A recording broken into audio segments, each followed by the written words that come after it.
Et si je te disais que cette lune te révélait ce que ton cœur a trop longtemps tu? Et oui, bienvenue à toi dans un nouvel épisode de Booste ton potentiel et ose révéler ta véritable identité. Et aujourd'hui, on plonge ensemble dans la matrice émotionnelle de la nouvelle lune du 24 juillet 2025 qui aura lieu à 21h11. Une lune eau de larmes et feu de la vie en cancer, signe des racines, signe du féminin sacré, de l'intuition profonde et des émotions en mode tsunami. Alors prends une tasse de café, installe-toi confortablement, c'est parti. Tout d'abord, comme à l'accoutumée, j'ai voulu chercher le nom de cette nouvelle lune. Donc c'est la nouvelle lune qui, je trouve, porte un nom complètement vibratoire. C'est la lune des origines sacrées. Elle vient nous reconnecter à nos racines, à nos lignées, à ce que l'on appelle en énergétique le lieu d'où l'on parle. Ton histoire, ton ventre, ton premier cri, en gros, tes tripes. Le cancer, c'est la matrice, la mère en nous. Que l'on soit une femme ou un homme, c'est cette capacité à sentir plutôt qu'agir, à nourrir plutôt qu'imposer. Maintenant, côté planète, qu'est-ce qui se passe? Alors, nous avons le Soleil et la Lune en Cancer. C'est donc une conjonction. Ce qui veut dire accélération de la guérison émotionnelle, besoin viscéral de sécurité intérieure, retour aux valeurs familiales, intimes et authentiques. Envie de cocooning, mais aussi de poser des limites. Mars est en taureau, trigone à la lune, ce qui donne une stabilité d'action. Ancrée, sensuelle, c'est le moment de matérialiser tes émotions, maison, famille, création. Neptune rétrograde en poisson, révélation puissante à travers les rêves, les intuitions, tes fameuses synchronicités qui sont des hasards mais qui n'en sont pas. Mais attention, l'illusion, confusion ou excès de sensiblerie pourrait être au rendez-vous. Pluton rétrograde également en Verseau. Attention, destruction mentale, ce qui ne t'appartient plus mentalement va partir. Alléluia! Système de croyance en réinitialisation comme un formatage d'âme. Mercure en Lion, tu veux parler, mais attention aux mots blessants sous le coup de l'émotion. C'est exactement ce que je disais à une cliente hier que j'avais en coaching. C'est extraordinaire. Et on a juste 4 jours d'avance.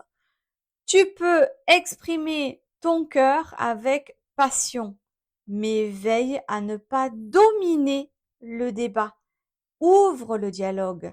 Laisse aux personnes la place de s'exprimer pour qu'il y ait un retour et non pas à imposer les choses. Pour finir, Vénus est en Vierge. Amour en quête de cohérence, de sens. On aime mieux, plus sainement, plus sagement, plus posément. Les relations désalignées s'effritent et les relations alignées fleurissent. Maintenant, à quoi s'attendre au niveau impact? Cette nouvelle lune nous plonge dans un chamboulement intérieur doux mais amer à la fois. Tu pourrais te sentir nostalgique, fragile, mélancolique. C'est tout à fait normal, pas de panique. Cette lune te fait visiter ton passé, peut-être même tes vies antérieures, ton transgénérationnel pour te reconnecter à ton pouvoir personnel, à ton pouvoir intérieur. Des rêves puissants, des signes récurrents, des synchronicités. C'est Neptune qui te souffle à l'oreille ce que ton mental n'ose pas entendre.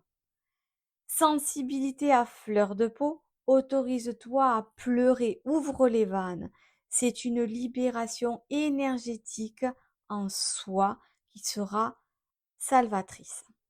Alors ne fuis pas ce que tu ressens, accueille, transmute. Cette nouvelle lune te propose une alchimie émotionnel. Maintenant, comment accueillir via un petit rituel simple mais sacré? Créer un espace cocon, ça c'est quelque chose que je dis très souvent. Une lumière tamisée, de l'encens, de l'eau, peut-être même si tu es dans les soins énergétiques, tu peux énergétiser ton eau, des coquillages, des pierres avec des capacités d'absorption des énergies ou de transmission des énergies, comme la sélénite, la pierre de lune, la calcite bleue par exemple. Écris une lettre à ton enfant intérieur. Dis-lui ce que tu aurais voulu entendre quand tu étais petit, quand tu étais petite, quand tu étais enfant. Pardonne-toi. Embrasse ton histoire.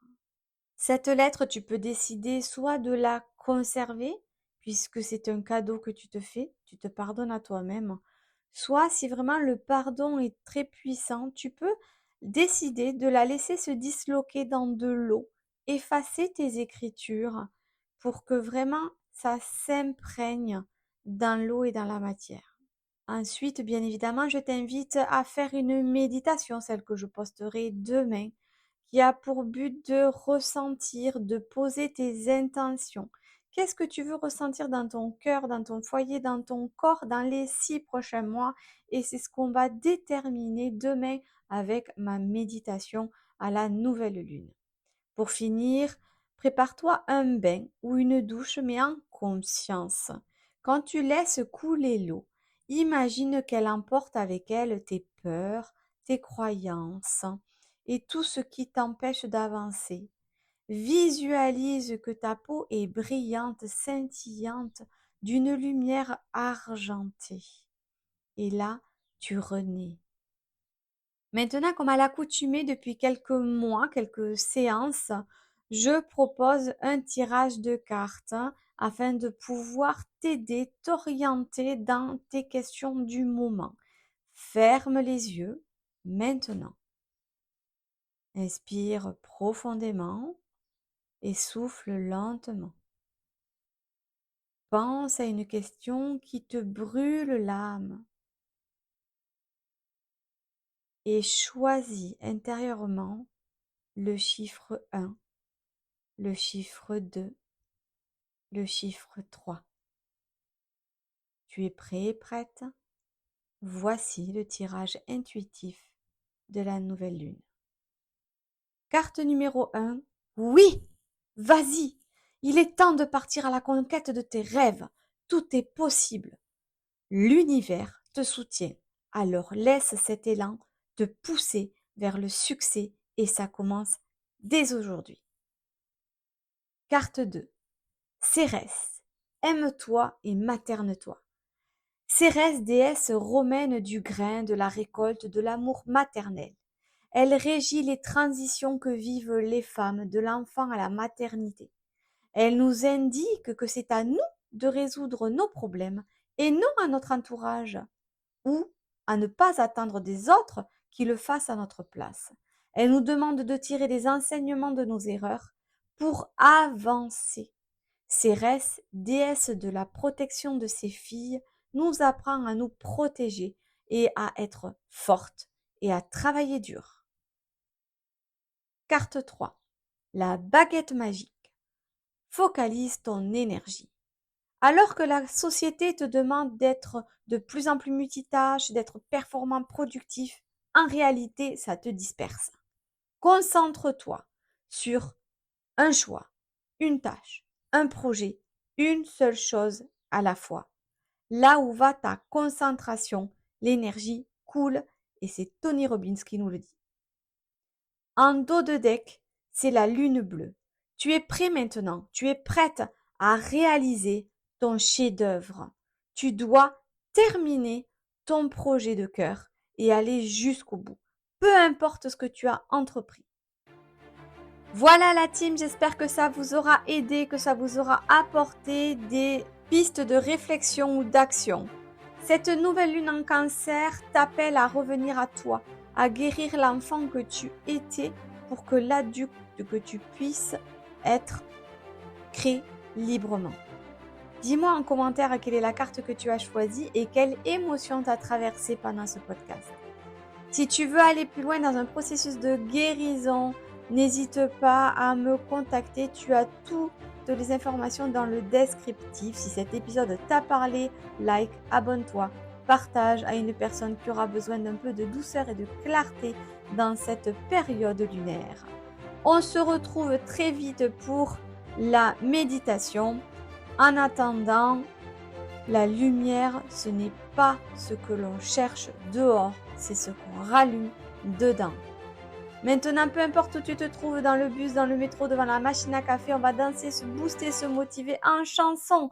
Dansons, chantons sur Aiko de Justin Wellington pour avoir un bon son d'été à la plage. Ciao, ciao la team! Booste ton potentiel et ose révéler ta véritable identité. Le podcast qui va rallumer la flamme qui brûle en toi.